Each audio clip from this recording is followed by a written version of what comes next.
Bien, buenas tardes, vamos a comenzar. Les damos la más cordial bienvenida a todas y todos a este seminario, Claves para reflexionar el turismo desde el pensamiento crítico, en nombre del colectivo Turismos del Sur, de la Universidad Autónoma de Occidente, de la Universidad de Quintana Roo y de la Universidad Tecnológica de Cancún. Les agradecemos la participación, les agradecemos haberse inscrito y conectado para escuchar esta serie de conferencias que vamos a tener. Tal vez algunos de ustedes estuvieron presentes en el primer seminario, nos da mucho gusto ver caras conocidas. Y bueno, este es una especie de continuación, o podemos verlo de manera separada, por sesión, o como el conjunto del seminario, pero la finalidad que tiene este es analizar y escuchar experiencias de estudio de algunas categorías específicas acerca del análisis turístico. En este caso, vamos a tener como nuestro primer invitado al compañero Esteban Barbosa Núñez, que es profesor catedrático de la Universidad Nacional de Costa Rica, sede Chorotega. Él tiene como líneas de investigación los estudios postcoloniales, los estudios culturales y el turismo, entre otros, y tiene una vasta cantidad de artículos y libros publicados, entre los que podemos mencionar el libro Las playas imaginadas, turismos imaginarios y discurso colonial en Guanacaste, publicado en el año 2020 por la editorial Arlequín, y también el artículo El contrapunteo entre imaginarios sociales y el desarrollo turístico, el caso de Costa Rica, publicado igualmente el año pasado. Con la finalidad de no quitarle más tiempo con esta presentación, vamos a empezar. Le damos la palabra al doctor Esteban y le agradecemos mucho su presencia, haber aceptado la invitación y compartir con nosotros su tiempo y sobre todo su amplia experiencia. Buenas tardes. Sí, aquí tengo el micrófono. Buenas tardes a todos y a todas. Yo realmente estoy muy complacido acá de estar con ustedes y muy honrado por la invitación, y también quiero felicitarlos por esta iniciativa tan necesaria, creo yo, de crear este colectivo de turismo del sur con todo lo que esa palabra implica, y que tiene mucho que ver con no solamente mi presentación hoy, sino que con todo lo que es tan necesario pensar en los estudios turísticos, sobre todo en nuestra región, desde una perspectiva crítica, en un sentido amplio de la palabra, y sobre todo tratando de conectar el turismo tanto como actividad y como campo de estudio y como algo que se enseña, es decir, desde el ámbito educativo, con el poder y con todo lo que eso implica. Yo me imagino que en el curso de teoría crítica lo vieron, pero en realidad yo trabajo también esa línea. Yo quiero hoy presentarles algo general, digamos, no es algo muy específico de lo que he estado haciendo, pero son líneas generales que tienen como objetivo provocar pensamiento, digamos, en ustedes, cuestionamiento, si es el caso, pero también tratar de dar a entender y demostrar que el turismo como actividad y como campo de estudio, y también en el plano educativo, porque aquí estamos, digamos, entre gente de distintas universidades y estudiantes y profesores, tiene que ser abordado desde muchas formas, algunas de ellas insospechadas, sobre todo porque las derivaciones del turismo son prácticamente incontables. Y la situación que estamos viviendo hoy, desde hace un año y medio, es un ejemplo muy claro y muy crudo de cómo el turismo está conectado con casi que todo lo que insospechadamente creemos que no lo es, o que no tiene nada que ver, pero realmente sí.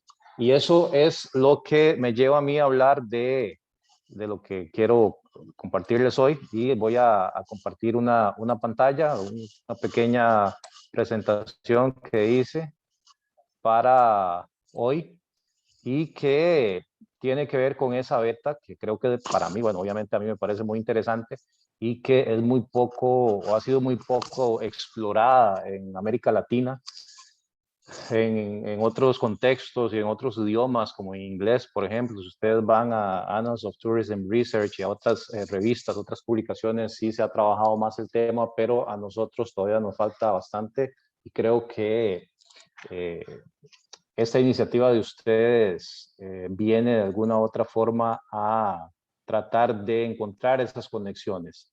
Aquí no se trata de cuál es el enfoque, sino más bien eh, cuál es la forma de abarcar el turismo.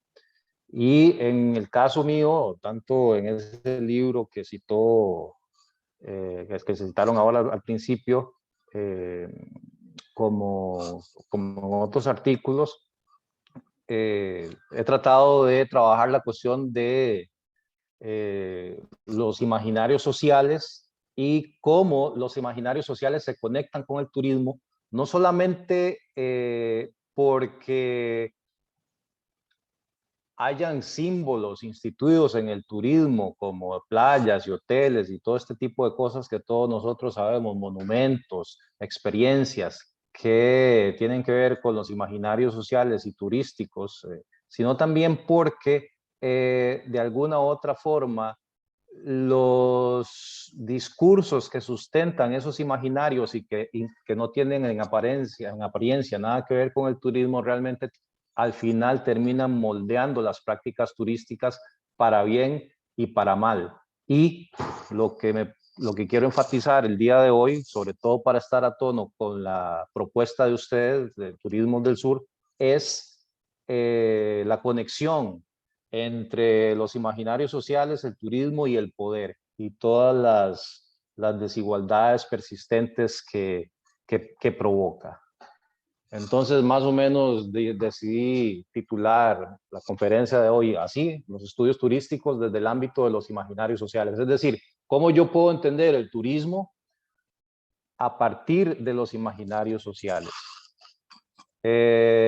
Yéndonos aquí a la segunda diapositiva, a pesar de que alguna gente no lo vea, hay algo básico que no podemos dejar de ver si queremos entender el turismo en todas sus dimensiones o en la mayoría de las dimensiones que no sea posible. Si es que el turismo es un fenómeno que no se puede entender ni desligar de la imaginación ni de lo imaginario. Y ahorita vamos a ver qué es lo imaginario y qué es la imaginación, tanto en la teoría de los imaginarios sociales como en la teoría de las geografías imaginativas y la topofilia. Y cuando nosotros vamos a tener una experiencia turística o cuando queremos planear un viaje, lo que mediatiza ese deseo, esa experiencia en primera instancia es un imaginario o son imaginarios. El turismo es de esas actividades que uno no puede realmente saber cómo es, o los lugares, bien, o los destinos turísticos, uno no puede saber en su totalidad cómo son hasta que no los experimente. Y antes de experimentarlos, son las imágenes las que median la idea que uno tiene sobre el destino turístico. Y no solamente eso, sino que una vez que esté ahí, también la performance o la performatividad que uno va a tener. Ese ejemplo o esa fotografía que está ahí, volcán, allá en el Valle Central, en Costa Rica, cerca de donde yo soy, que expresa de una manera muy concreta y muy explícita la importancia de los imaginarios sociales. Ahí yo estoy viendo y la cuestión de lo imaginario en el turismo, ahí yo estoy viendo un cráter de un volcán, un mirador y unos turistas, y de alguna otra manera esa imagen que está ahí me está formando una idea de lo que es ese lugar, y no solamente está formándome una idea, sino que una vez que yo esté en ese lugar, de alguna otra manera esa imagen también va a mediatizar lo que yo vaya a hacer en ese lugar, como por ejemplo, asomarme ahí al mirador a ver el cráter o tomarme fotografías en cierto tipo de performatividades, y también va a determinar para bien y para mal las consecuencias no solamente de mi comportamiento como turista, sino también del desarrollo turístico del lugar. Y el ejemplo del volcán y de esa foto lo uso hoy y lo he usado otras veces porque precisamente en el año 2018 ese volcán, que se llama el volcán Poás, que es uno de los parques nacionales más visitados en Costa Rica, entró en erupción y entonces se cerró el cráter y eso se trajo abajo por completo la actividad turística del lugar. No porque el cráter fuera lo único que había que ver, sino porque al ser esa imagen o esas imágenes del cráter tan poderosas, prácticamente habían determinado y habían disciplinado la mirada y en cierto modo también los hábitos de los turistas, hasta el punto de que si no se podía subir hasta el cráter no valía la pena visitar el lugar. Entonces todas las comunidades alrededor del volcán que ofrecían gastronomía, otro tipo de tours, turismo rural, otros sectores del Parque Nacional, básicamente el 70% de ellas quedaron fuera del negocio, es decir, se fueron a bancarrota porque esas imágenes del volcán y del cráter eran tan poderosas que llegaron a moldear las formas de hacer turismo en el lugar. Otra cosa que sucede y que es muy divertida, bueno, a mí me parece divertida, pero realmente a los que les pasa no tanto, es que muchas veces es una montaña de 2.700 metros, está con nubes, no se puede ver el cráter, entonces he estado ahí varias veces y hay turistas que se enojan mucho y que quieren que les devuelvan la entrada porque ellos pagaron por ver el cráter y al no poder ver el cráter, entonces se sienten defraudados, cuando no entienden que es un fenómeno natural totalmente cotidiano eh, que no está incluido en el imaginario que se promociona ni en las imágenes que se promocionan y por lo tanto causa decepción cuando ocurre, aunque ocurre la mayoría de las veces. Ese cráter está lleno de nubes y sin nubes prácticamente todo el día. Entonces, es a eso lo que quiero llegar, tratar de entender cómo los imaginarios y las imágenes mediatizan y moldean o ayudan a moldear la cuestión turística y su relación con el poder. Y no solamente entender el turismo como una actividad económica o como una actividad que es moldeada o que se puede explicar únicamente a partir de cuestiones económicas o administrativas. Aquí no me voy a detener mucho en la teoría porque realmente no da tiempo, pero la cuestión de los imaginarios sociales es una construcción teórica bastante sólida en el campo de la filosofía y uno de los primeros, si no el primero, podría decirse que utiliza esta frase es Cornelius Castoriadis.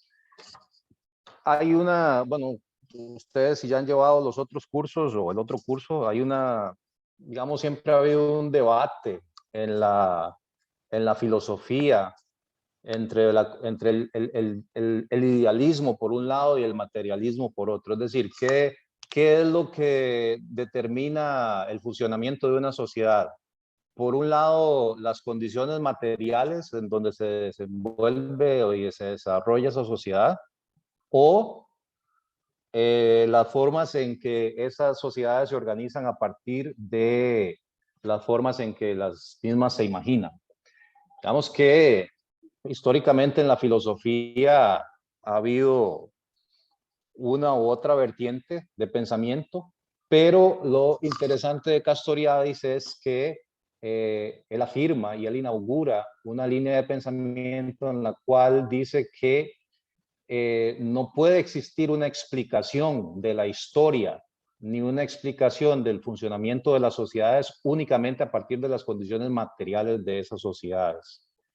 Así como tampoco puede existir una explicación de la situación de una sociedad únicamente a partir de cuestiones ideadas o idealizadas.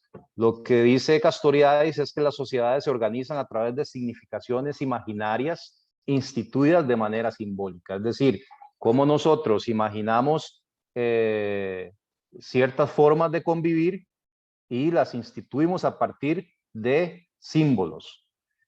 Y básicamente eso es lo que determina el funcionamiento de las sociedades. Funcionan a partir de las relaciones entre lo simbólico y lo imaginario y su simbiosis en las prácticas cotidianas. Y lo imaginario es lo que le da la funcionalidad a cada sistema institucional de cada sistema institucional su orientación específica. ¿Cómo llega Castoriadis a esta conclusión? Tratando de ver hasta qué punto lo material y lo funcional es capaz de explicar todos los fenómenos que acontecen a nivel social. Les pongo un ejemplo fácil. El dinero, por ejemplo. Un billete. Un billete es un pedazo de papel que básicamente no vale nada, pero dependiendo de la denominación, yo puedo comprarme, no sé, un almuerzo, una botella de vino, o pagar el pasaje del bus, o comprar gasolina. Es decir, puedo intercambiar un pedazo de papel que tiene muy poco valor por algo que tiene mucho más valor o que puede ser más funcional y que es material.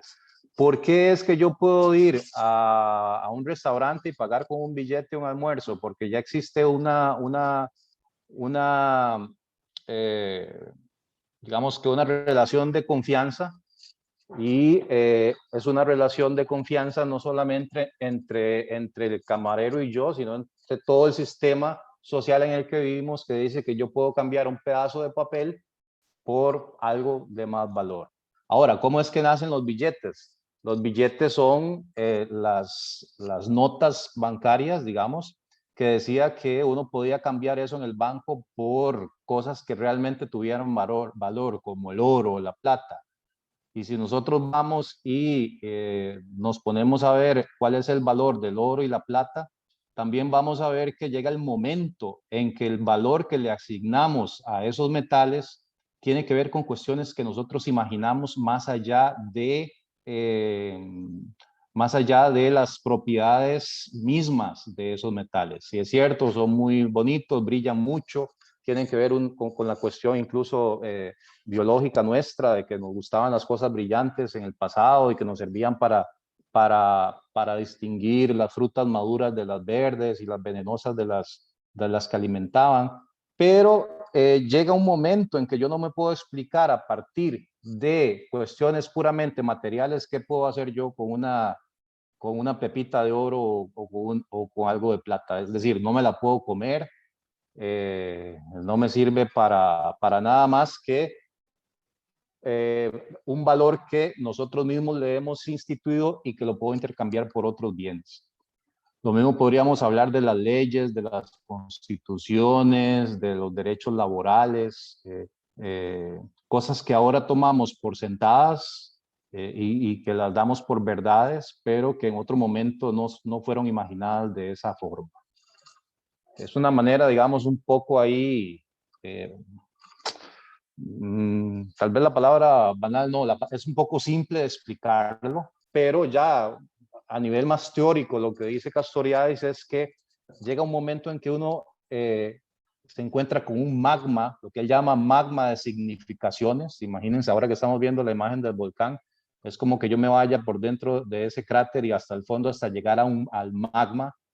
Y ese magma, dice Castoriadis, que no se puede realmente definir con facilidad, o es imposible de definir o de cuantificar, pero que produce significaciones, y esas significaciones ayudan a moldear las sociedades al punto de que las sociedades funcionan según se imaginan a sí mismas. cosas tan claras para nosotros como los derechos humanos o los derechos laborales o las constituciones políticas o incluso las naciones modernas, son ideas que hace 1000 años hubieran sonado absurdas, o cosas más cotidianas como la hora o el día. Yo les aseguro a ustedes que si pudiéramos tener una máquina del tiempo y pudiéramos viajar, perdón, al pasado 1000 años y preguntar la hora a alguien, a cualquier persona, la gente realmente hubiera pensado que estamos locos, porque a nadie se le hubiera ocurrido preguntarse la hora del día, porque realmente nadie pensaba en eso, no era necesario, no era parte del imaginario de la época. Ahora, cuando tratamos de aterrizar a la cuestión de los imaginarios turísticos, ya para hablar de algo más concreto, tenemos que entender que están, y esto es clave para abordar la cuestión imaginaria en el turismo, que están inherentemente ligados a imaginarios modernos mayores. Es decir, yo no puedo estudiar el turismo a nivel atomizado, sino que siempre tengo que conectar, sobre todo la cuestión imaginaria, la cuestión económica, la cuestión social, incluso la cuestión ambiental, con órdenes mayores, porque si no, no lo voy a entender. Lo del coronavirus es un buen ejemplo. Es un virus que surge en China hace 1 año y resto, y la actividad económica que más sufre es el turismo. O ustedes que están en el Caribe mexicano han sufrido durante los últimos años el sargazo, que tiene un origen que se puede explicar a partir de la deforestación y la erosión excesiva de la cuenca del Amazonas, que produce nutrientes que hacen que esta alga se reproduzca en exceso y las corrientes las llevan hasta todos nuestros litorales caribeños. Aquí en Costa Rica también hay problemas con el sargazo. Y si hablamos de cuestiones, digamos, concretas como el sargazo o el COVID, también tenemos que hablar de cuestiones imaginarias y de los imaginarios modernos. Y tampoco podemos entender el turismo si no entendemos el surgimiento del sujeto moderno.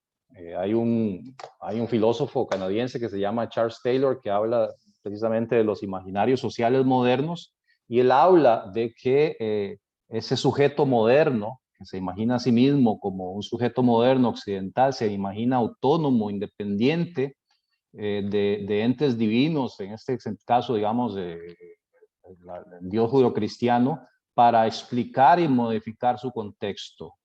Es decir, es un sujeto que por primera vez en la historia es capaz de desencantar el mundo, lo que Max Weber llamaba desencantar el mundo, y explicar su lugar en el mundo a partir de su propio conocimiento y su propia forma de recopilar datos empíricos, y no simplemente porque llueve por causa divina o hay sequía por causa divina o mi papel en el mundo es dictado por un orden divino.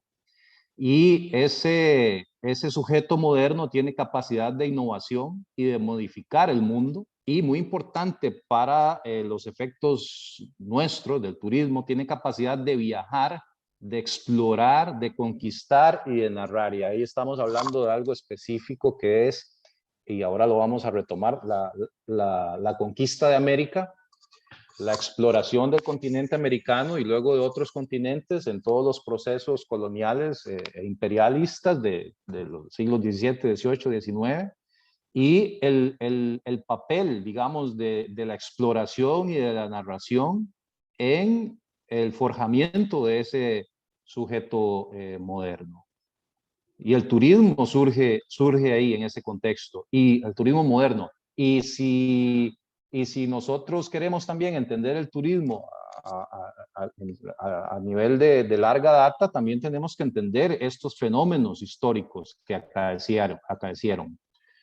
También hay una valoración de la educación humanística que es la que pone al ser humano en el centro del universo y responsable de explicar su propio lugar en el universo, su relación con la naturaleza, el autocontrol también y la disciplina. Y ya hablando específicamente del turismo, con todos estos elementos de los imaginarios sociales modernos con los que está dotado el ser humano moderno, occidental, digamos, europeo y norteamericano, se desarrollan nuevas sensibilidades estéticas a través de la pintura primero, también la literatura. No podemos dejar de lado, por ejemplo, el papel del romanticismo en la construcción del turismo moderno. El aprecio, a través del aprecio de monumentos históricos, el disfrute de la naturaleza y cómo muchos de estos ideales, como ustedes sabrán, por ejemplo, en los inicios en el Grand Tour, son concretados a través del viaje. Primero el viaje, tanto en el viaje turístico como en el Grand Tour y educativo, con propósitos educativos, como el viaje de exploración o lo que clásicamente se llamaba el viajero. Estos imaginarios turísticos se manifiestan en discursos y a su vez en las experiencias a vivir, lo que hablábamos anteriormente del volcán, y en las formas en las que los destinos son construidos y cómo funcionan. Los ejemplos que les di anteriormente de precisamente el funcionamiento de ese parque nacional. Y tanto las experiencias como los lugares por visitar están mediatizados a partir de, y aquí hay dos elementos importantes también, uno acuñado por Gaston Bachelard, un filósofo francés, que se llama la poética del espacio, y el otro, las geografías imaginativas. Esto es muy importante entenderlo en el turismo porque eso es fundamental en el turismo. La poética del espacio se refiere a cómo los espacios geométricos objetivos cobran vida y adquieren significado a través de la carga poética y metafórica que yo les pueda dar. Bachelard tiene un ejemplo muy interesante, muy básico, pero al mismo tiempo muy ilustrativo y didáctico. Él dice, ok, vamos a hablar de una casa. No es lo mismo decir que una casa tiene 100 metros cuadrados, 3 habitaciones, un baño, una cocina, un cuarto de pila, un cuarto de 2 por 5 metros, un cielo raso de 3 metros de altura. No es lo mismo decir eso a decir es una casa que me trae memorias de mi infancia, es una casa que me trae buenos recuerdos, malos recuerdos, es una casa encantada, una casa embrujada. Es decir, la casa como un objeto concreto cobra vida y significado a partir de la carga poética con la que se le describe. Ahora imagínense lo que sucede con un hotel, imagínense lo que sucede con una habitación de un hotel o imagínense lo que sucede con un destino turístico. Sí, precisamente es a partir de las imágenes, a partir de lo que las imágenes están diciéndome, a partir de lo que las imágenes connotan, o a partir de los discursos que están moldeando a partir de ciertos imaginarios, esos lugares que los mismos cobran vida y tienen un significado. Si yo voy al volcán, yo quiero, el volcán cobra significado para mí en tanto yo pueda ver el cráter y ver las fumarolas y ver el azufre. Pero si yo voy al volcán y lo que veo es neblina, ahí el volcán como un objeto, digamos, obviamente con todas sus características morfológicas, geomorfológicas, volcánicas, biológicas a su alrededor, ya para mí no tiene sentido, porque las imágenes que yo tenía anteriormente habían sido mediatizadas a partir de una poética del espacio que hacía que yo quisiera experimentar de primera mano esas metáforas, esas imágenes que habían sido digamos que con las que yo había tenido contacto a través de ver fotografías, a través de ver videos, o a través de leer guías de viajes o libros de viajes o todo ese tipo de publicidad turística, lo más básico, pero que tiene una enorme influencia. Y la otra son las geografías imaginativas, que fue un término introducido también desde la filosofía y la crítica literaria por un teórico literario que se llama Edward Said y que también tiene, digamos, una base teórica a partir de Bachelard. Y lo que dice, o digamos, lo que Said dice es que si la poética del espacio puede ser aplicada a un lugar como una casa o a un lugar como una ciudad, pues también puede ser aplicada a una geografía o a un espacio o a un lugar en el que yo nunca he estado. Por eso se llama geografías imaginativas, es decir, cómo yo puedo imaginar lugares a los que nunca he ido, en los que nunca he estado, y cómo la forma en que yo imagino esos lugares van a formar una idea que va a ser muy difícil de borrar de lo que yo imagino de ese lugar, sin que necesariamente lo que yo imagine sea real o no, sino que va a estar mediatizado por lo que yo lea sobre ese lugar, lo que yo escuche sobre ese lugar, lo que yo vea sobre ese lugar en fotos o en videos, aunque muchas de esas nociones estén basadas en deseos, en fantasías o en supuestos que sean imposibles de corroborar empíricamente. Pero sin embargo, disculpando la redundancia, van a determinar, y eso es muy importante tenerlo en cuenta cuando hablamos de turismo, cómo yo voy a desempeñarme en ese lugar. Qué actividades yo voy a hacer en esos lugares y cuál va a ser mi comportamiento como turista o como anfitrión en ese determinado lugar. Y ahí es donde en el turismo se enfatiza mucho el aquí versus el allá, aunque ya eso está un poco en cuestión, sobre todo por la contribución de las tecnologías, ¿verdad? El presente versus el pasado. Por ejemplo, ustedes tienen muchas ruinas mayas ahí en el Caribe mexicano. Bueno, vamos a ver cómo se mediatizan esos atractivos turísticos en la mente de los turistas que nunca han estado ahí. El yo versus el otro, cuando se trata, por ejemplo, de tener contacto con otras poblaciones, por ejemplo, indígenas, o la civilización versus lo primigenio, que sucede mucho en un destino como ese de ahí, el volcán que les estoy enseñando. Es decir, voy a hacer el papel de un explorador y voy a ir a ver ese volcán y voy a imaginarme cómo era el mundo hace millones de años cuando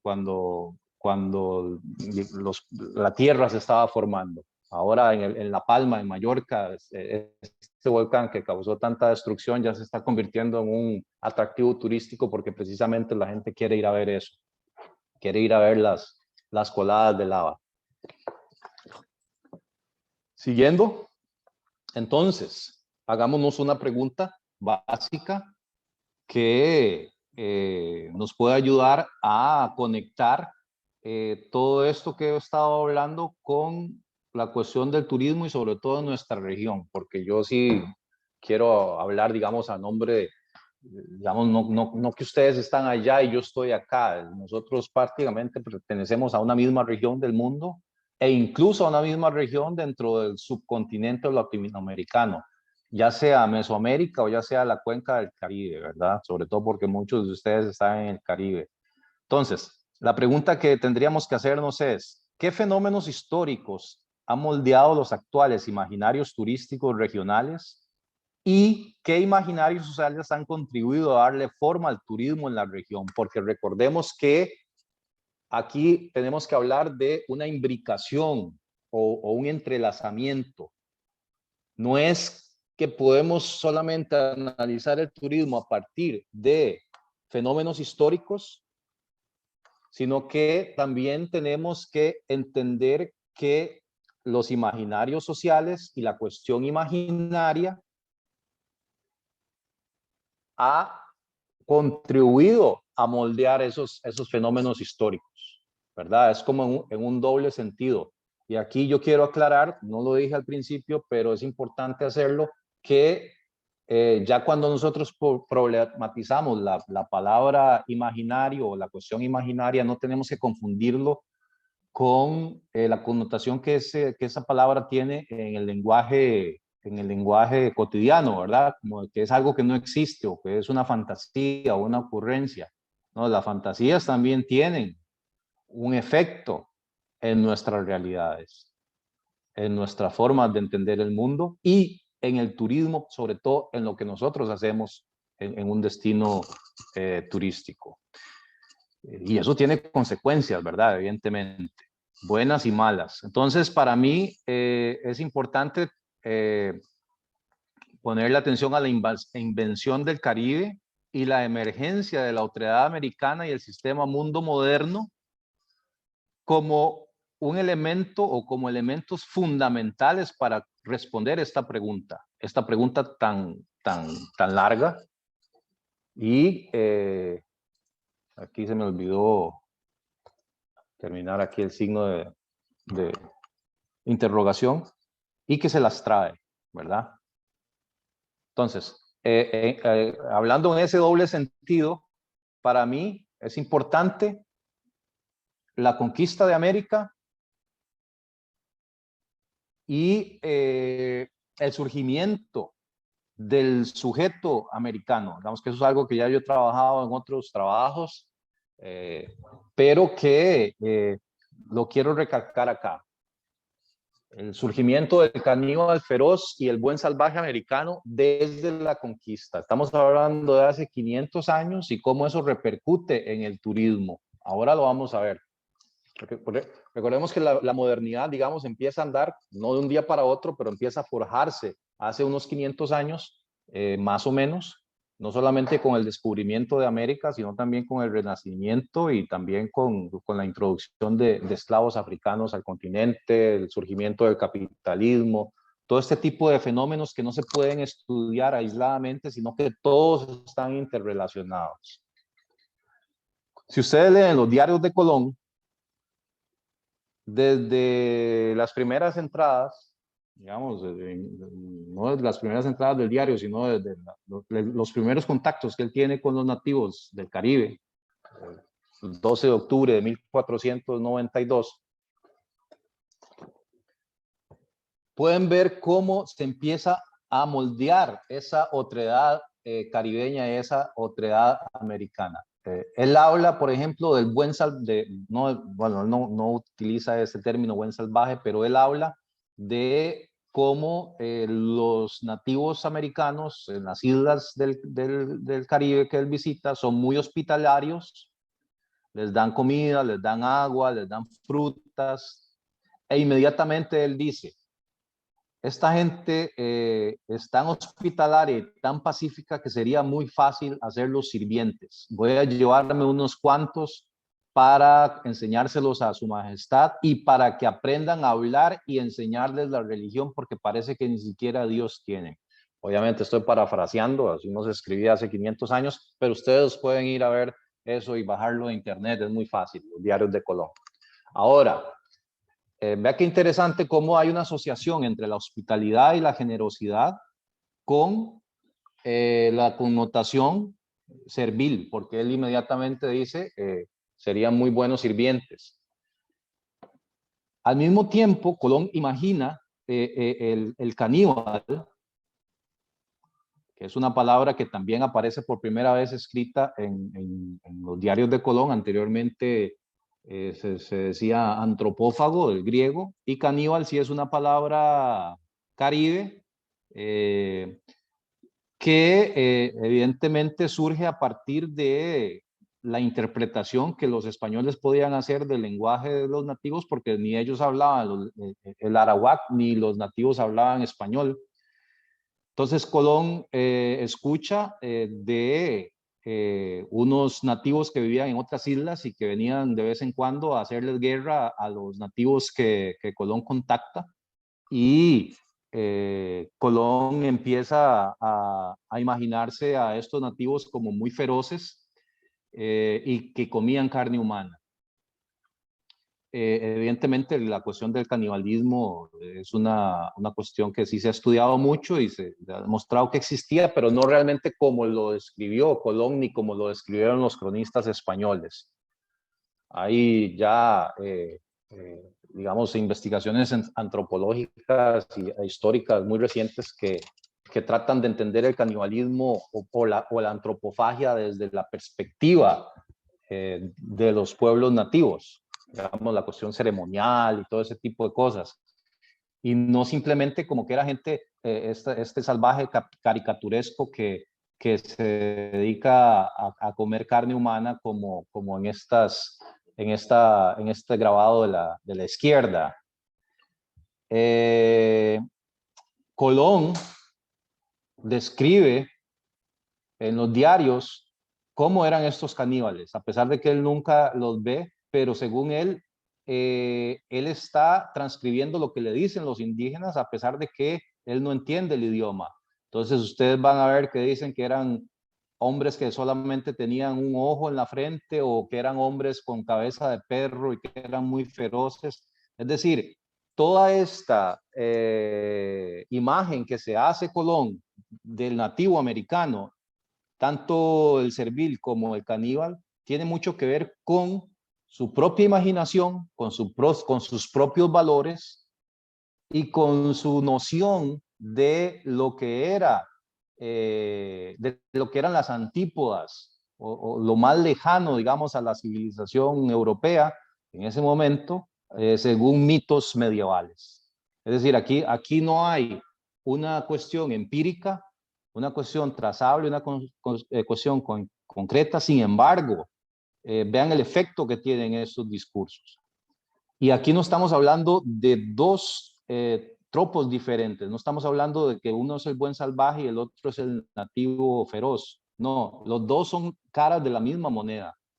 Es decir, durante toda la conquista, el nativo que colaboraba con la conquista era el bueno y el nativo que se oponía a la conquista era el caníbal feroz. Y así fue como, por ejemplo, los españoles justifican la guerra justa en México y en todo el continente americano. Ellos incluso le llaman la guerra justa. ¿Por qué es justa? Porque vamos a ir a someter a estos salvajes que comen carne humana y que sacrifican a otros seres humanos. Sin embargo, como el mismo Bartolomé de las Casas lo dice, el sacrificio que hicieron los españoles o que hacían los españoles era aún más sangriento, digamos, según las mismas crónicas de Bartolomé de las Casas, de lo que narraban o de lo que justificaba esa empresa. Otro elemento que tenemos que tomar en cuenta para entender nuestros sistemas turísticos aquí en la región es el Caribe ya como eje principal durante mucho tiempo de la extracción colonial a través de la esclavitud, la raza y el surgimiento del capitalismo. Primero hablemos del concepto de raza. Eso es otra palabra que tiene que ser problematizada, y si ustedes leen Stuart Hall o digamos teóricos de la cuestión racial o incluso historiadores serios, van a entender que lo que nosotros, la palabra raza para digamos, el sistema mundo actual no surge, más bien el significado de la palabra raza, perdón, no existe antes de la conquista de América y la instauración del tráfico de esclavos desde África hasta el continente americano. La esclavitud sí, la esclavitud siempre ha existido en el ser humano, pero antes de la modernidad no existía una forma específica de saber quién era el esclavo y quién era el humano solamente a partir del color de la piel. Es decir, cualquiera podía ser esclavo y cualquiera podía ser amo. Si ustedes ven la palabra esclavo en nuestro idioma y en todos los idiomas latinos e incluso en el inglés, slave, y en otros idiomas indoeuropeos, viene de la palabra eslavo. ¿Por qué? Porque precisamente los romanos, en las guerras de conquistas que hacían en el interior de Europa, en el norte y en el oriente de Europa, traían esclavos a Roma, y esos esclavos eran los eslavos. Entonces casi que en ese momento eslavo era sinónimo de esclavo. De ahí incluso viene la etimología de la palabra. Entonces no existe en la antigüedad ni antes de la conquista de América una connotación entre raza y, perdón, entre color de piel y clase social. Por eso es que el surgimiento de la raza se da en el Caribe y se da precisamente debido al tráfico masivo de esclavos de África, porque por primera vez en la historia de la humanidad es posible saber quién es el esclavo y quién es el amo a partir del color de la piel. Y eso crea categorías de las cuales aún hoy en día no nos hemos podido desembarazar. Y eso es muy importante tenerlo en cuenta, porque hay mucha corrección política en cuestión de raza y mucho cuidado a nivel formal, pero nosotros seguimos viviendo en un mundo tremendamente racista, porque el concepto aún sigue existiendo y aún se sigue utilizando como un indicador de clase. Clase, raza van juntos, como dice Quijano, ¿verdad? Y eso se ve muy claramente en todo el mundo, en algunos lugares más que otros. También en el Caribe se instaura por primera vez la economía de extracción y de enclave masivo como uno de los pilares de la acumulación primitiva. Y esa imagen que yo pongo ahí de los esclavos trabajando en el azúcar, en la plantación de azúcar, de caña de azúcar, perdón, no la pongo ahí de manera gratuita. Es decir, ustedes tienen que saber que en el siglo XVIII, siglo XVII, final del siglo XVII y siglo XVIII, el azúcar más o menos tenía el mismo poder que tuvo el petróleo, que tiene el petróleo en este momento, o que tuvo incluso en los años 70, 80 o a finales del siglo pasado. Potencias coloniales como Francia o como Inglaterra consideraban a colonias como Barbados o como Jamaica o como Haití más valiosas que Quebec, que el resto de Canadá o que Virginia o que Nueva Inglaterra. Estaban primero dispuestos a perder esas colonias que a perder sus posesiones del Caribe, porque eran las más ricas y las que más dinero le daban. Y los españoles también. Por algo no se quisieron ir desde Cuba o no, hasta que los sacaron los estadounidenses a finales del siglo XIX, inicios del XX. Entonces es importante entender que esa cultura de enclave, que también tiene que ver con el turismo, como vamos a ver más adelante, tiene un origen en este fenómeno histórico. Y también, tanto el surgimiento del concepto de raza como el del enclave económico colonial, facilitan finalmente el triunfo final del capitalismo. Y ahí el Caribe fue muy importante. No se puede entender el capitalismo solamente como un fenómeno que nace en Europa. Esa idea ya está muy cuestionada, y hay que agregarle también el papel de la conquista de América, pero sobre todo el papel de la plantación y la esclavitud en el Caribe, en el delta del Mississippi y en Brasil, bueno, en todo el continente americano. También, perdón, el Caribe, debido a todos estos fenómenos, y eso ya nos va aproximando más al turismo, se convierte en un ambivalente Edén moderno. ¿Por qué? Porque desde Colón, como ya dije anteriormente, el Caribe empieza a materializar mucho la idea medieval del paraíso. Si ustedes ven estudian cuál es la idea que se tenía del paraíso en la Edad Media en Europa, eran islas misteriosas, pobladas de seres exóticos, con flora y fauna deslumbrante y exótica, habitada por monstruos fantásticos, y sobre todo era un lugar repleto de riquezas naturales y justicia social. Entonces, no solamente hablamos del Caribe, perdón, no solamente podemos hablar del paraíso desde una perspectiva bíblica en el imaginario medieval, sino que también estas imágenes o estas ideas o estas fantasías, digamos, de las que estoy hablando, también eran muy importantes y eran muy poderosas. Cuando Colón imagina que los caníbales eran hombres con cabeza de perro, con un solo ojo en la frente, muchos de las características ya existían en el imaginario europeo y tenían que ver con eso, con el paraíso. También algo que tiene que ver con el turismo, y ahora lo vamos a ver por qué, es el Caribe como escenario de creación de fantasías, de descubrimiento y creación de riqueza inmediata, sobre todo a partir de, primero, la minería y la esclavitud de los indígenas, y luego a partir de la esclavitud y la plantación. La novela, por ejemplo, el género literario más reciente, no hubiera existido sin todo la batería de fantasías que le inyectan lugares como el Caribe. Desde Don Quijote le va a pagar a Sancho con una isla por sus servicios. Si nos vamos a los viajes de Gulliver, también. Robinson Crusoe también. Suceden en islas. La Tempestad de Shakespeare también. Y si nos vamos a la novela victoriana del siglo XIX, aún más todavía.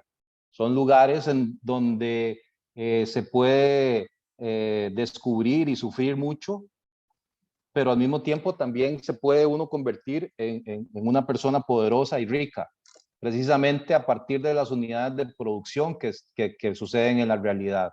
Entonces vean que esa cuestión material de la que les estoy hablando, la esclavitud, la plantación, genera cuestiones totalmente fuera de la lógica, como el concepto de raza, pero aquí no se trata de ver si la cuestión de la raza es verdadera o falsa, es el efecto que tiene en nuestra forma de entendernos y en nuestra forma de relacionarnos. Pero también está el Caribe de los piratas, y no estamos hablando de los piratas del Caribe, de la película, sino de los piratas de verdad, ¿verdad? Que digamos que el Caribe era el lugar donde los poderes coloniales luchaban entre sí, y los piratas eran protagonistas en esas luchas, las enfermedades tropicales y, como dije anteriormente, las guerras entre poderes coloniales. Vean que todos estos elementos convierten al Caribe en un lugar repleto de fantasías, repleto de supuestos, repleto de imaginación, pero al mismo tiempo es una imaginación y una fantasía que va creando la realidad caribeña hasta el día de hoy. ¿Por qué? Porque vean que el Caribe, como un Edén, es una fantasía, como ahorita ya lo vamos a ver, que se replica en el turismo. Y también la forma en que muchas de las grandes inversiones se dan en el Caribe, las inversiones turísticas. Y también el turismo ha logrado transformar el clima caribeño de enfermedades tropicales y huracanes y tempestades en un sitio donde uno puede ir a descansar y a reencontrarse con sí mismo, y todo este tipo de supuestos, digamos, típicos del turismo, que también están enraizados en imaginarios y fantasías, pero que tienen un efecto en el funcionamiento real de los sistemas turísticos.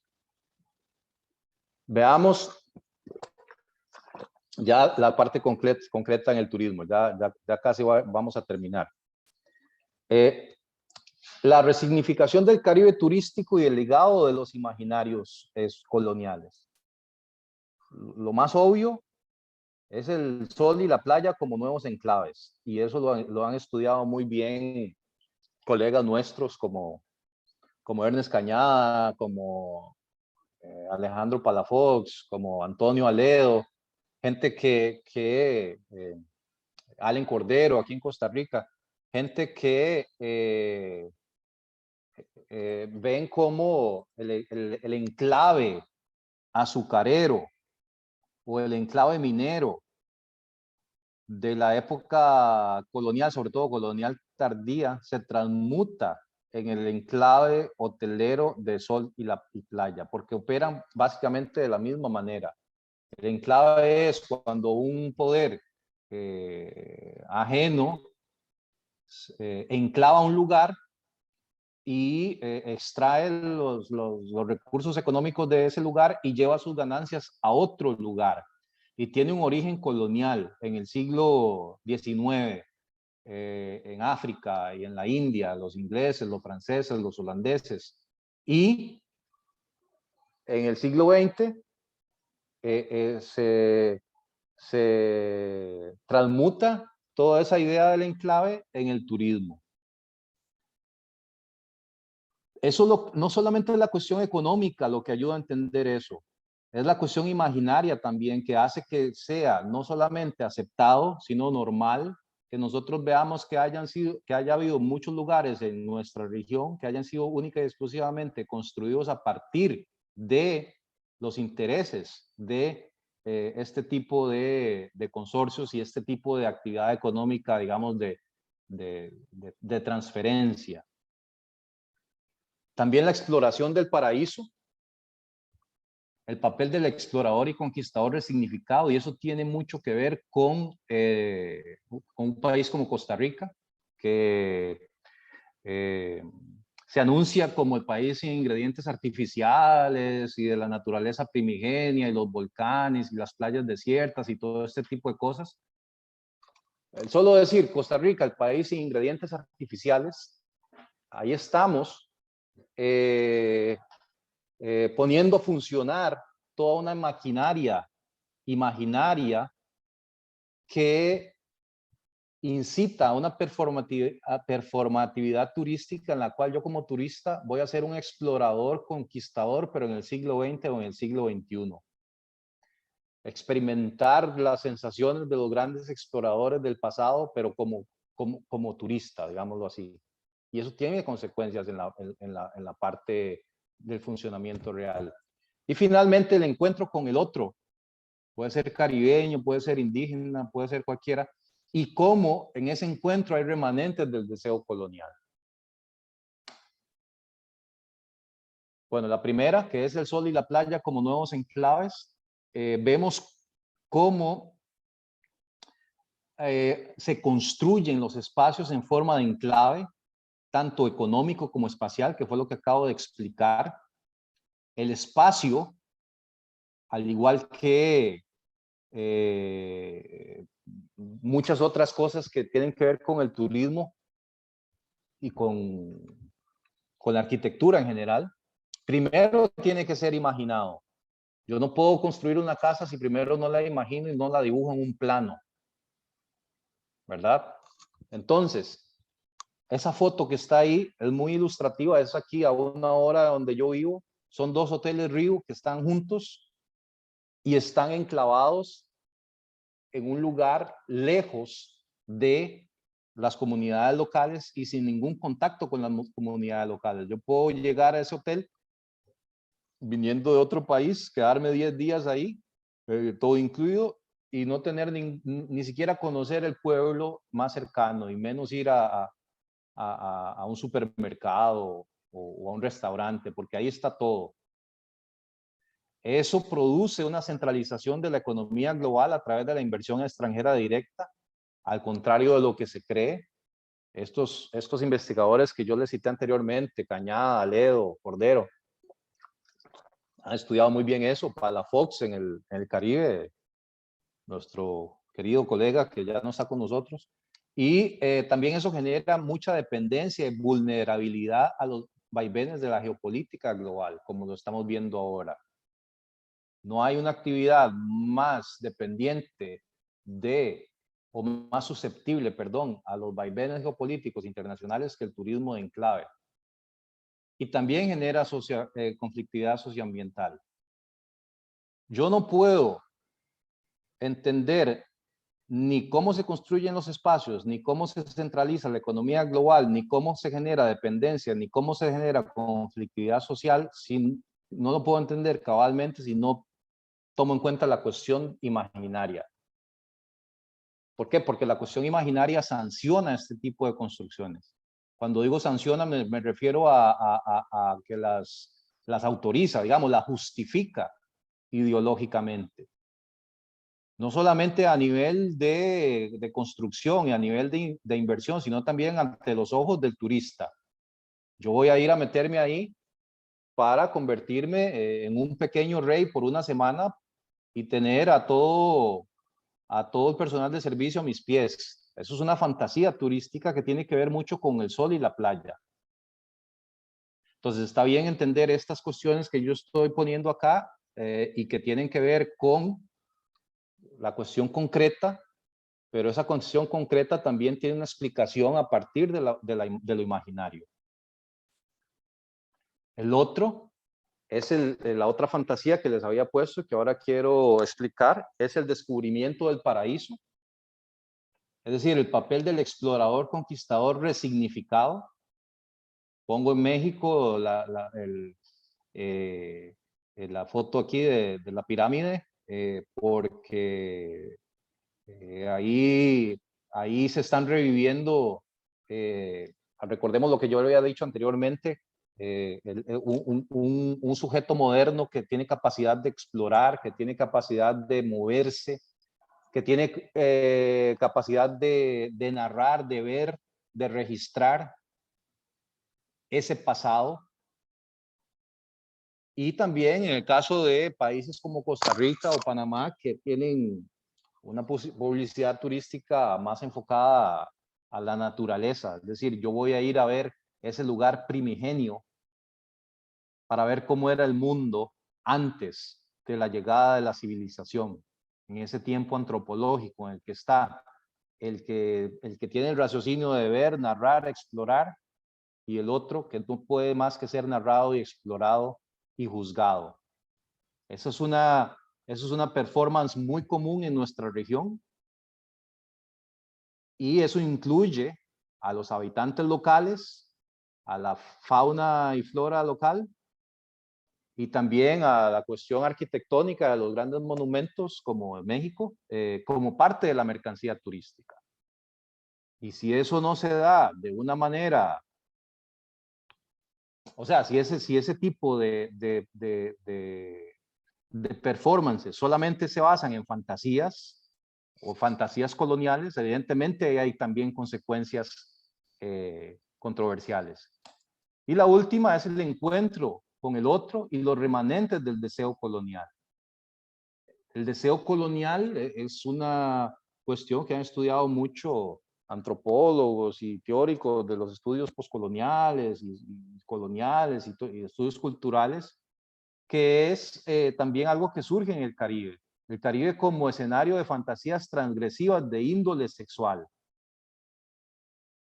donde se da un encuentro entre culturas, un encuentro entre comillas, que lo que hace no es propiciar un encuentro, sino más bien lo contrario, lo opuesto, resaltar la diferencia y la desigualdad en vez de un acercamiento, ya sea visitando al buen salvaje en el pasado, ya sea porque el habitante local no existe en ese imaginario turístico como por ejemplo aquí, o por ejemplo aquí.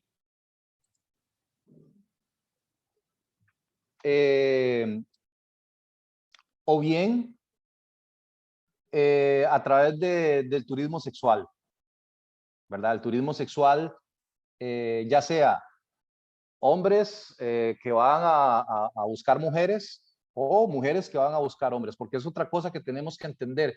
que este tipo de fantasías trascienden el género.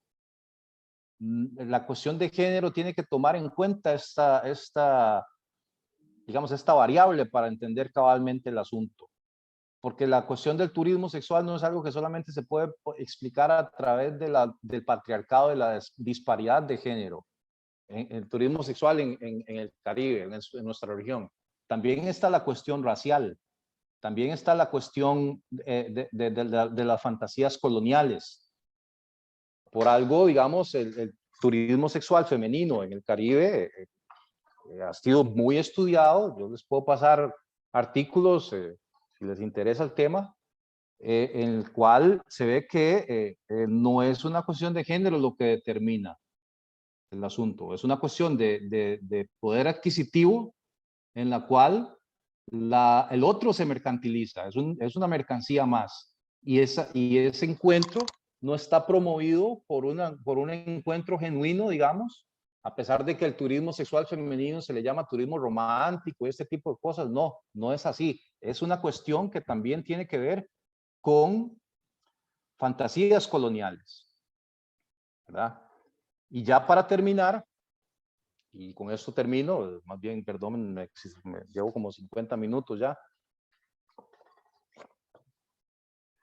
Las imágenes, los discursos y las representaciones con sus respectivas contextualizaciones históricas, políticas y económicas deben ser elementos más tomados en cuenta en los estudios turísticos y en la educación formal relacionada al turismo. Eso es un llamado que yo siempre hago. Nosotros, y sobre todo en una reunión o un encuentro como este que estamos teniendo, no podemos seguir explicándonos el turismo solamente a partir de cuestiones tangibles o a cuestiones administrativas o políticas o económicas, porque no va a ser suficiente, así como tampoco va a ser suficiente la cuestión de la imaginación. Yo no soy experto en estadística, yo no soy experto en administración, pero yo trato de nutrirme de colegas que entienden los datos duros y los números para yo tratar de entenderlos mejor y poder interpretarlos, digamos, a partir de mi teoría, que no debería ser vista, la teoría no debería ser vista como una herramienta que ustedes colocan ahí en el marco teórico de un artículo, de las tesis. No, la teoría es una forma de abarcar el mundo, es una forma de entender el mundo. Entonces, ya que estamos en un ámbito académico, para mí es muy importante eso, ver que la multidimensionalidad del turismo también incluye lo imaginario y que lo imaginario también moldea la forma en que el turismo funciona. No solamente es una cuestión económica o política, también es una cuestión que tiene que ver con fantasías, con supuestos, con deseos, con ese magma de significaciones o de significantes, como decía Castoriadis. Y también tenemos que, como investigadores, entender que en nuestro contexto la oferta turística debe diversificarse para favorecer otros actores y otras visiones y también fomentar otros imaginarios y promover experiencias más próximas. Porque si no, está bien, vamos a hacer críticas, digamos, y sobre todo lo digo aquí, ustedes que están en este colectivo tan interesante de Turismo del Sur, de los modos en que ciertas formas de desarrollo turístico están expoliando las comunidades locales, pero no solamente podemos entender ese tipo de desarrollo a partir de la descripción de lo que acontece. Por ejemplo, aquí, en este hotel, en el 2008 y 2009, cuando se estaban construyendo, un montón de atropellos desde el punto de vista ambiental. Dinamitaron arrecifes para que hubiera más arena, para que los turistas pudieran nadar más. Talaron un montón de árboles que había cerca de la playa para que no taparan la vista al mar. Drenaron un montón de acuíferos para que no hubiera mosquitos y no molestaran a los turistas. Yo me puedo explicar esos atropellos a partir, por ejemplo, de la corrupción de las autoridades locales o o de la perversidad de esta gente, pero también por la cuestión de los imaginarios. Porque si yo llego y me voy para una playa tropical, yo quiero ver el mar. Entonces yo quiero levantarme en la mañana y ver el mar, o ver un atardecer y el mar desde mi balcón. No quiero ver árboles. Quiero estar en la arena, no quiero estar en un montón de rocas ahí y maltratarme los pies, ¿entiende? Ese tipo de cosas también fueron las que propiciaron este tipo de actos, digamos, que tuvieron grandes consecuencias a nivel ambiental.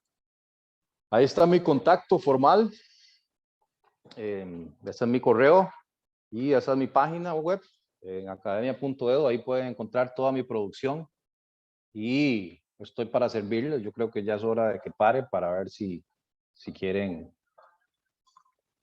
interactuar un poco y ver qué más podemos hacer. Muchísimas gracias por el espacio y creo que eso es todo. Voy a dejar de compartir.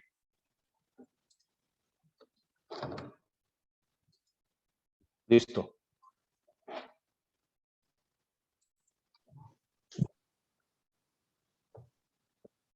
Muchas gracias, Esteban, por tu participación. Gracias por presentarnos estas ideas tan interesantes que creo que dan para discutir. Y bueno, tenemos ya algunas preguntas aquí en el chat.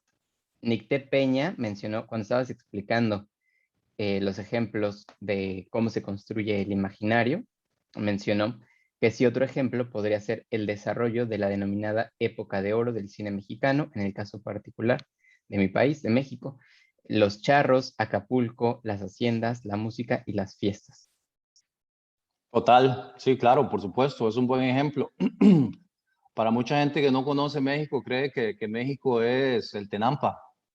Y eso es el Tenampa o la Plaza Garibaldi, perdón. Y no se dan cuenta que México es un país no solamente grande, sino con una enorme riqueza cultural.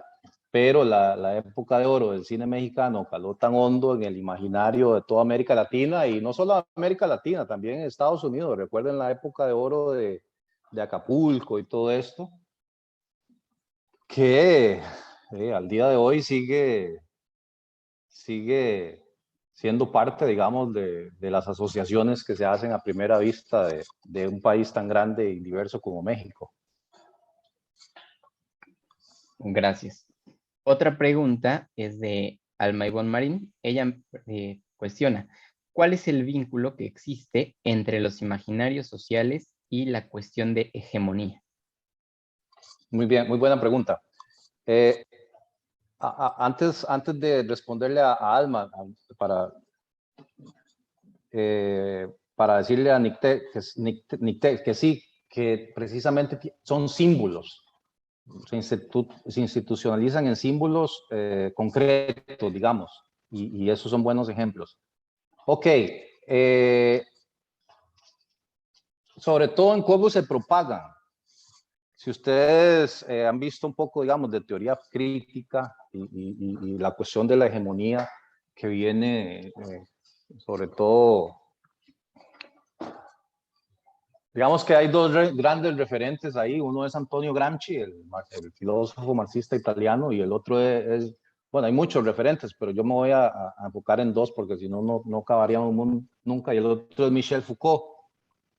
Cuando Gramsci habla de la hegemonía, él dice que la hegemonía básicamente es o tiene que ver con la absorción por el grueso de la población de los ideales de una élite, digamos, económica y política, no a partir de instancias coercitivas, sino a partir de medios que generalmente a primera vista no tendrían nada que ver con el poder coercitivo. Entonces él habla, por ejemplo, de los intelectuales orgánicos, de los medios de comunicación, de todo lo que tiene que ver con la sociedad civil. Y así es como esos imaginarios sociales se instituyen. No, a pesar de que yo hablé un poco teóricamente de los imaginarios sociales, si hay algo que tenemos que entender, que tener en cuenta, y eso lo dice muy claramente Charles Taylor, es que los imaginarios sociales es algo que todo mundo entiende y que con la que todo mundo se identifica. No es los imaginarios sociales no son el coto privado, digamos, de los académicos o los filósofos, sino que cualquier persona entiende lo que significa los símbolos, ¿verdad? Y eso sucede precisamente porque esos han sido transmitidos a través de la producción intelectual, a través de los intelectuales orgánicos que han hecho ver a la población en general como parte, digamos, de los ideales y de las intenciones de las clases dominantes, para hablar, digamos, en un lenguaje marxista, y que precisamente hacen que esos imaginarios se absorban como algo natural y como algo normal. O en el caso de Foucault, digamos, cuando él dice que la verdad se produce a partir de diferentes relaciones de poder, de discursos, y algunos discursos se institucionalizan muy bien y ganan terreno sobre otros discursos hasta que toda la gente los acepta como si fuera verdad. Y eso es lo que, y ese es el vínculo de los imaginarios sociales con la hegemonía, precisamente que pasen de forma insospechada y que todo el mundo los entienda y que todo el mundo los acepte. Por ejemplo, en la playa, que yo tenga cierto tipo de comportamientos en la playa porque esa es la vida que yo me merezco, porque yo estoy cumpliendo un ideal moderno y un derecho que me otorga, digamos, mi condición de poder viajar y de poder tener cierto tipo de comportamientos y excesos. Entonces, esa es la idea de y eso es una muy buena pregunta, y gracias por la pregunta, porque yo quería estar a tono con lo que ustedes se proponen con este colectivo. Es decir, siempre este tipo de cosas hay que relacionarlas con el poder y con la hegemonía. Y la hegemonía no es algo que solamente se da, digamos, de forma coercitiva, sino que tiene que ser aceptada por el grueso de la población y visto como algo natural, normal.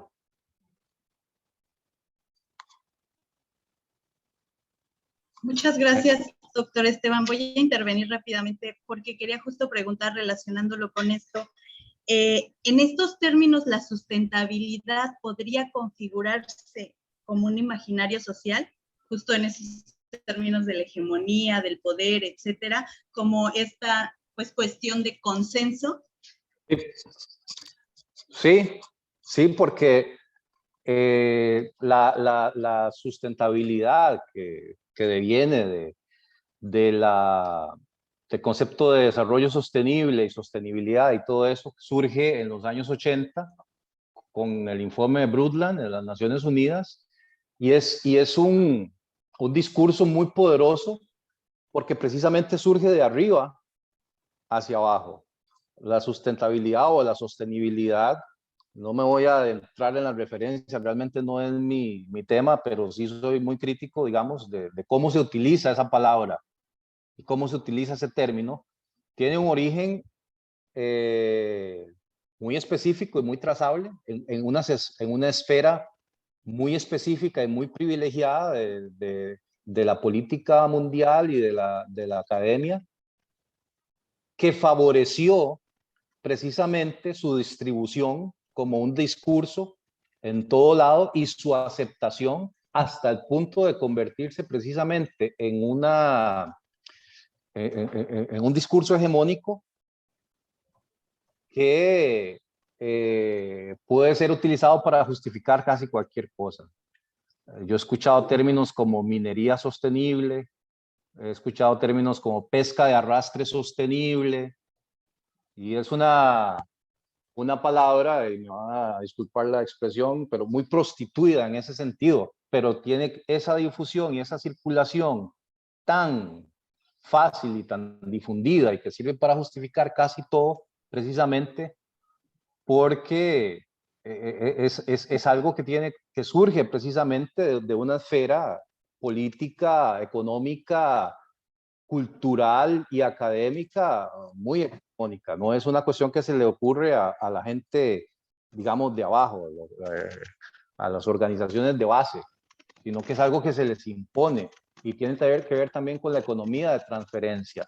Si ustedes ven la historia, ahí fue donde Adrián me contactó, hace unos meses me invitaron para dar una conferencia en el IDESTUR, y estoy hablando sobre precisamente el discurso sobre la naturaleza. Si ustedes ven la historia de la conservación a nivel mundial, pero sobre todo, digamos, aquí en Costa Rica, desde el siglo XIX, que he estado tratando de estudiarlo, dice, vamos a conservar los bosques para el uso de las futuras generaciones. Eso ya se decía en los decretos del siglo XIX.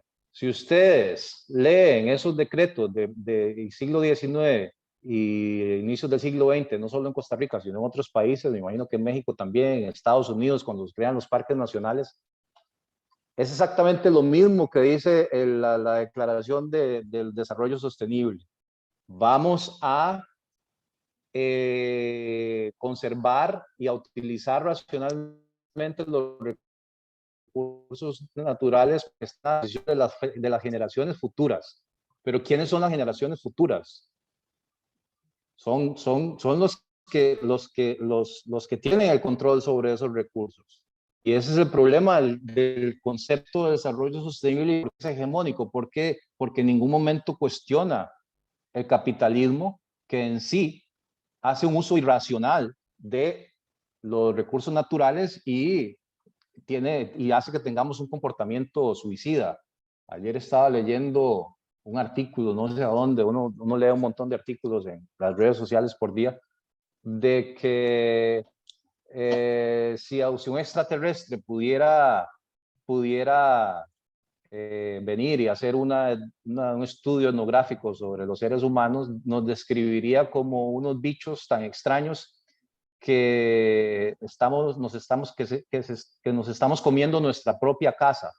Algo así como si uno se empezara a comer los muebles y la cama y la cocina y las paredes, hasta comerse toda su casa y ya quedarse sin casa. No es que esa sea la naturaleza en sí del ser humano. Evidentemente, a través de la historia, muchas civilizaciones han tenido los mismos problemas ambientales o peores, los mayas, por ejemplo, como los que estamos teniendo ahora. Pero es que el capitalismo tiene esa característica, digamos, irracional, y el desarrollo sostenible nunca lo cuestiona. Precisamente porque de alguna u otra manera, y ahí volvemos a Gramsci o a Foucault, justifica los ideales hegemónicos a partir de ese tipo de discursos. Muchísimas gracias, doctor Esteban. Gracias, Alma. Y gracias, Esteban, también.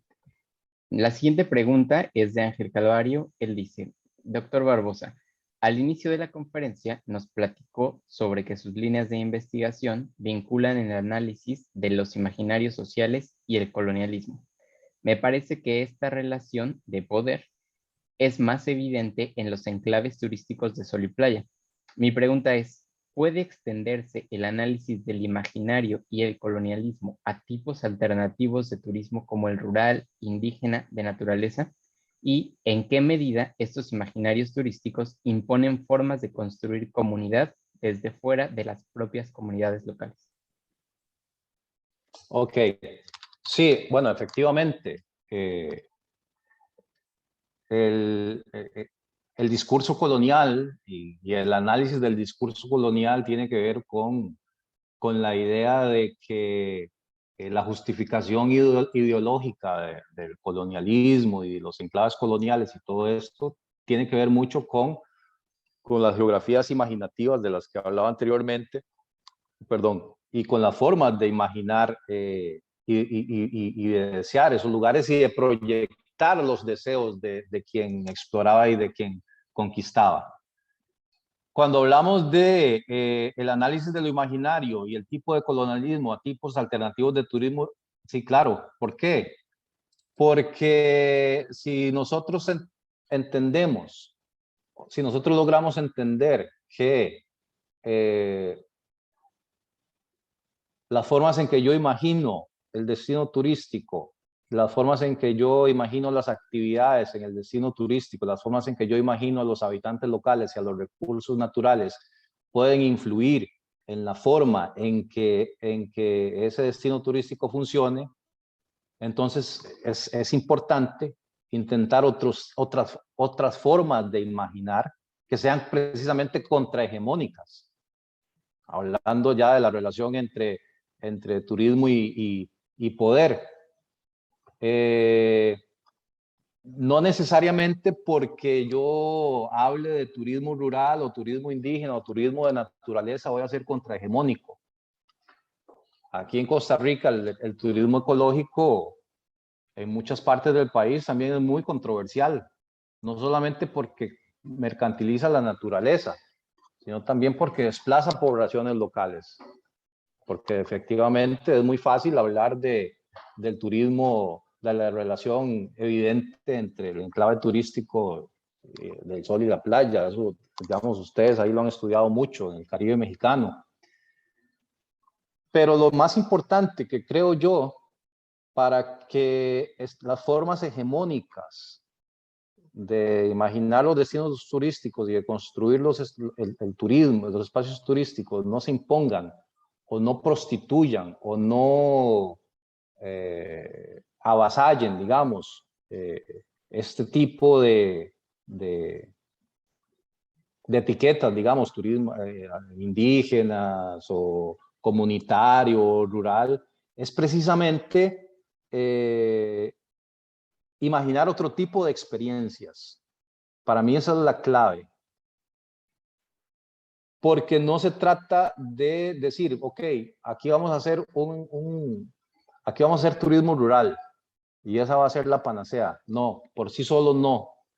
Es la forma en que yo imagino ese tipo de turismo. Porque yo puedo hacer un resort 5 estrellas en un espacio rural y llevar gente a que realice ciertas actividades en un enclave cerrado y tener la misma conexión que hay con las comunidades locales que existen en los enclaves de sol y playa. Para mí lo importante es la experiencia próxima. La experiencia próxima tiene que ver con que haya interés o con que más bien esos imaginarios creen cierto interés en tener interacciones más genuinas, tanto con el espacio local, para eso tiene que ser construido de esa forma, y también con los habitantes locales. Es un término que viene de la antropología, la experiencia próxima, es decir, ¿cómo puedo imaginar una experiencia turística en la cual tanto el turista y el habitante local se nutran entre sí a través de un intercambio más genuino? ¿Por qué? Porque tampoco le podemos echar solo la culpa a los turistas. En nuestros países los turistas los vemos como piñatas, ¿verdad? A veces ahí a sacarle la plata y a como sea y ponerlos a vivir experiencias a veces absurdas y hacerles creer que eso es una gran experiencia. Entonces, si vamos a hacer turismo rural comunitario, turismo de naturaleza o incluso algún tipo de actividad en la playa o en la ciudad, existe también turismo comunitario en la ciudad, la idea es tratar de imaginar otro tipo de experiencias que sean más próximas. Hay un bagaje cultural que tiene el turista y un bagaje cultural que tiene el habitante local que puede generar un encuentro más significativo siempre y cuando también se tome en cuenta, digamos, el respeto por las culturas locales y también por los turistas. En ese caso, yo creo que ahí es donde podemos entender que es posible tener alternativas, pero esas alternativas parten de otras formas de imaginar.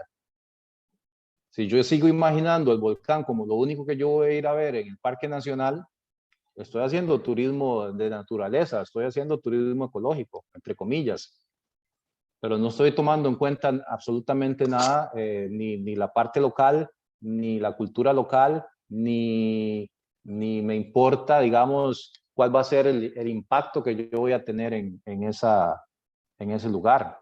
Por eso precisamente hay gente que no le importa. Si no vieron el volcán, quieren que les devuelvan la entrada.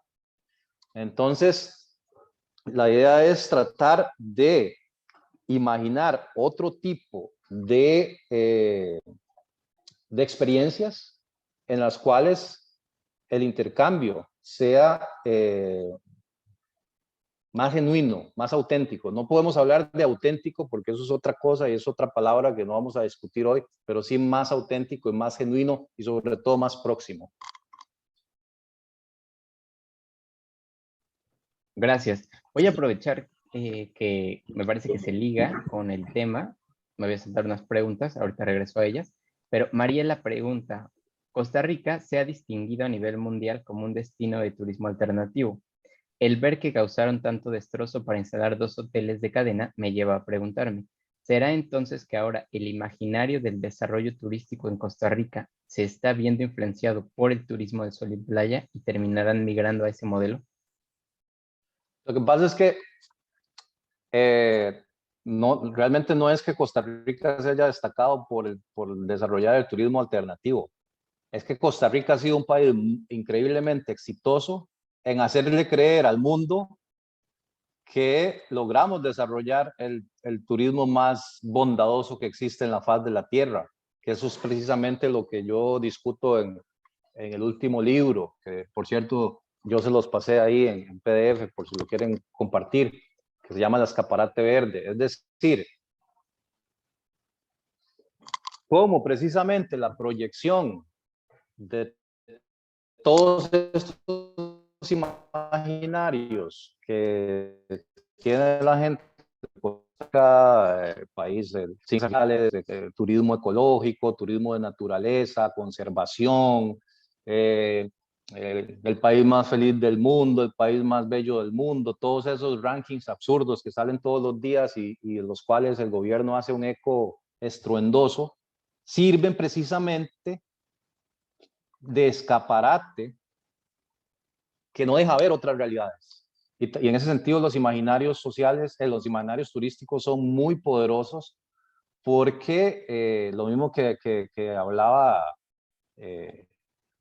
vamos a ver quién era, Nicté, de toda esta imaginería del Tenampa y todo eso. Bueno, eso es como que yo llegue y diga que México es el Tenampa. Es lo mismo que sucede aquí.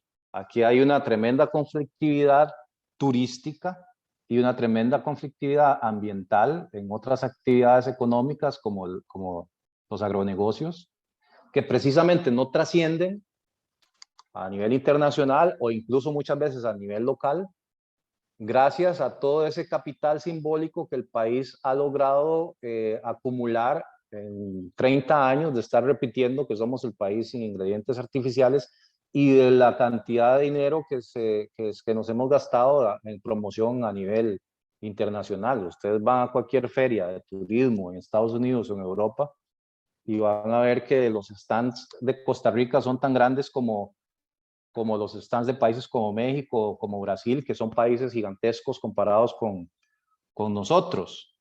Entonces, ese tipo de situaciones siempre han existido. Ese tipo de conflictividad aquí existe,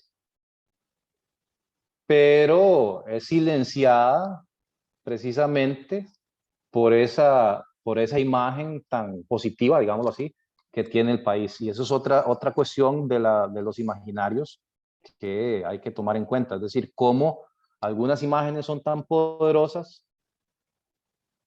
que disciplinan la mirada de quien ve, de quien estudia, de forma que hace que vea algunas cosas y otras no. Ustedes están viéndome aquí, estoy, digamos, en mi oficina, y ustedes pueden decir, mira, es que así es la oficina de Esteban. No, no es que sea mi oficina, es que eso es lo que yo los estoy dejando ver. Pero si yo cambio la perspectiva, ustedes van a ver otra cosa completamente diferente. El que decide qué es lo que ustedes ven, soy yo en este caso. Lo mismo sucede con los imaginarios turísticos y con el paisaje y con toda esta imagen tan positiva que pone a funcionar la maquinaria del turismo en un país como Costa Rica sin que necesariamente se refleje en la realidad. Gracias, Esteban. La maestra Denise Sanel Ordaz Mejía menciona, durante toda la presentación vi que los imaginarios están vinculados con los significados, pero mi duda es, ¿los significados están inmersos en los imaginarios o los imaginarios están inmersos en los significados? Y también que si nos podrías platicar sobre tu marco teórico metodológico de investigación para conocer cómo podemos continuar abordando el tema. Ok, gracias, Denise. Sí, es que es como yo dije anteriormente, es que es una cuestión en un doble sentido. Los significados están inmersos en los imaginarios, sí, pero también los imaginarios se simbolizan y se representan a partir del, o emergen, más bien, esa es la palabra, en los significados. No es que uno determine al otro, sino que entre los dos se entrelazan, se entrecruzan y ahí surge la cuestión de los imaginarios sociales, ¿verdad? Es en un doble sentido.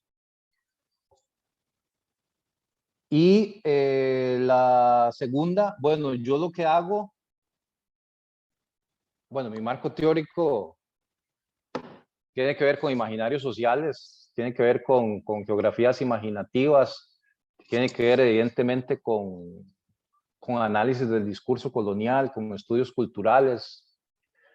En ese sentido yo soy muy ecléctico, porque recuerden lo que dije anteriormente, para mí la teoría es una forma de abarcar y de entender la realidad. Y si uno esta es mi opinión personal, no tienen que creerme ni nada, si uno se casa, digamos, por decirlo así, para usar esa metáfora, con una teoría y no se sale de ahí, va a llegar el momento en que van a haber fugas, digámoslo así, van a haber cuestiones que ese marco teórico referencial que yo estoy utilizando no va a ser suficiente para entender el fenómeno que yo estoy intentando explicar.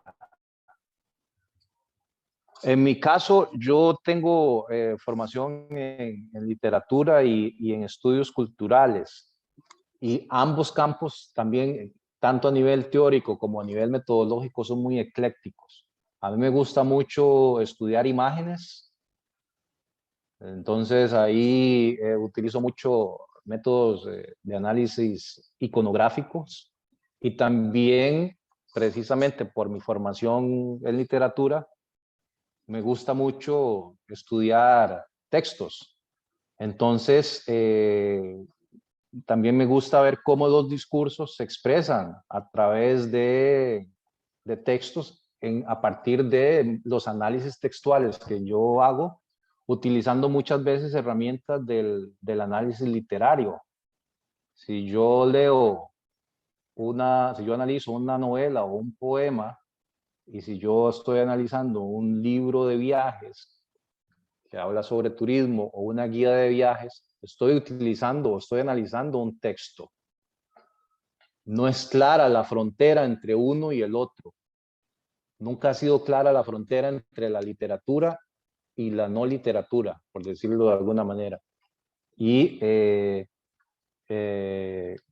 Entonces se me facilita mucho estudiar, por ejemplo, publicidad turística, las representaciones de las imágenes en el turismo. Me gusta estudiar o hacer análisis de guías de viajes, de literatura de viajes, de representaciones visuales generadas en el turismo y también de las imágenes que la gente tiene en la cabeza acerca de los destinos. Ahí también se puede hacer trabajo etnográfico. Entonces, en ese sentido también soy muy ecléctico. Pero, digamos, si a alguien le interesa entrar en este campo, lo que yo le diría es, bueno, ¿qué relación tiene cualquier fenómeno que ustedes están estudiando en el turismo con la cuestión de lo imaginario? Y cómo esa cuestión imaginaria contribuye a moldear no solamente el destino, sino las prácticas turísticas que se dan en ese lugar. Y de ahí para adelante, pero eso tiene que ver mucho con la formación de cada quien y también con los intereses. También porque el turismo es un campo de estudios que tiene que ver mucho con uno ser capaz de echarle un vistazo a lo que otras disciplinas pueden contribuir. Es decir, es una cuestión muy transversal. Tiene que haber siempre un diálogo con otros saberes, con otras formas. Porque si no, como dije anteriormente, no vamos a entenderlo nunca. Yo no puedo entender la cuestión del sargazo que ocurre en el Caribe sin entender y cómo afecta al turismo, sin entender la deforestación en la cuenca del Amazonas. Y imagínense la distancia que hay. O el mejor ejemplo, el coronavirus. Aunque yo nada de lo que les estoy diciendo es nuevo, hay gente ya desde hace 20 años advirtiendo sobre este tipo de conexiones, pero nos dieron en la cara con todas estas cosas que están pasando y creo que es hora de abordarlas, sobre todo porque nosotros no podemos seguir simplemente haciendo trabajo que es muy importante y hay que hacerlo, descriptivo y de recopilación de datos, sino que también tenemos que conectar esos fenómenos con otros marcos referenciales para poder entenderlos y explicarlos mejor.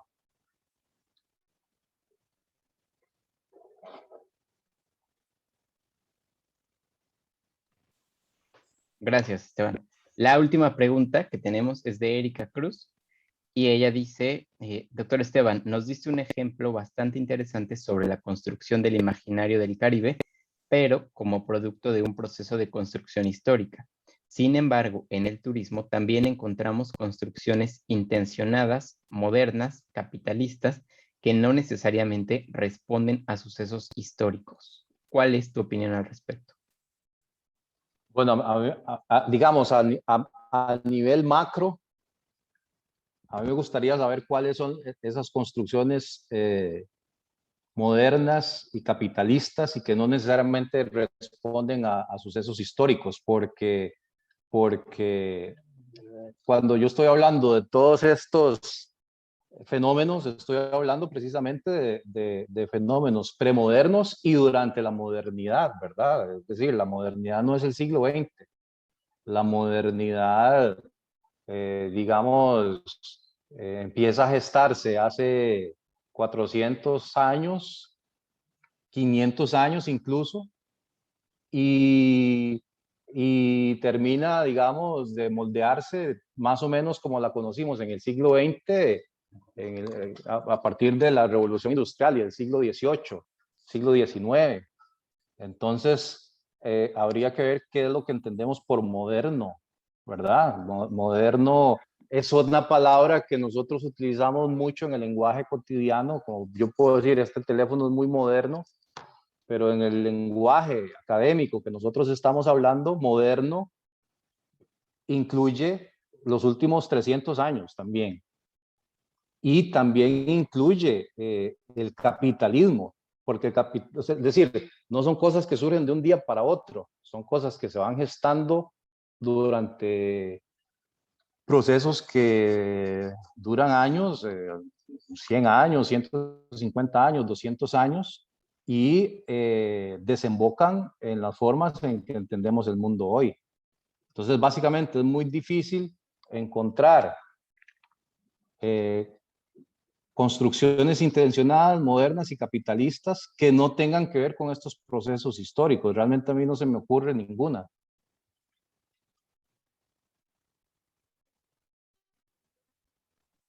No sé si me quieren aclarar, digamos, ¿qué quiere decir ella con moderno? Sí, hola Esteban. Yo me refería, bueno, quizá no lo planteé adecuadamente, pero en términos micro, ¿no? Cuando, por ejemplo, se va generando, yo vivo en Mazatlán, y entonces, a nivel micro, se piensa, por ejemplo, el turismo en el imaginario de la gente es un símbolo de desarrollo, ¿no? O sea, a nivel micro se piensa que el turismo es un símbolo de desarrollo. Ajá, en esos términos planteaba yo lo moderno, ¿no? O sea, y que no necesariamente responden a una construcción histórica, ¿no? Bueno, quizá a un deseo del desarrollo, pero este discurso, no, yo me atrevería a decir que en Mazatlán no tiene más de 20 años, por ejemplo, ¿no? Entonces, me parece que el desarrollo de este contexto, hablando de este contexto particularmente, pues me parece que no necesariamente ha sido un proceso de construcción como tú lo ejemplificaste en el caso del Caribe, sino ha sido un producto de un proceso incluso político, ¿no? Donde se visualiza el crecimiento inmobiliario, el turismo en sí mismo como desarrollo. Entonces, en ese sentido, es el planteamiento que te hago. Ya, sí, no, ya entendí mejor, gracias. Sí, pero digamos, ahí estás utilizando una palabra que tampoco se puede desligar de procesos mayores, y es el desarrollo. Entonces, y también cuando hablamos de procesos políticos, los procesos políticos siempre están conectados a otro tipo de procesos que la mayoría de las ocasiones son de larga data o que vienen en un proceso dinámico que no se pueden explicar sin hacer conexiones a procesos anteriores. Y creo que eso es lo importante o sea, no voy a meterme, digamos, en la cuestión de Mazatlán porque desconozco el contexto, pero si me estás hablando de la idea que tienen es de desarrollo de la cuestión inmobiliaria, eso también tiene que ver con ideas de desarrollo, ideas de capitalismo y ideales de la modernidad que están conectados a otros procesos que generalmente no vemos que sean parte del turismo. Y creo que eso es lo que tenemos que ponerle atención. ¿Cómo es que situaciones y procesos insospechados se conectan a imaginarios mayores? El ejemplo más claro, digamos, es si yo llego y dinamito un arrecife de coral para que haya arena, para que los turistas puedan estar en la arena y no tengan que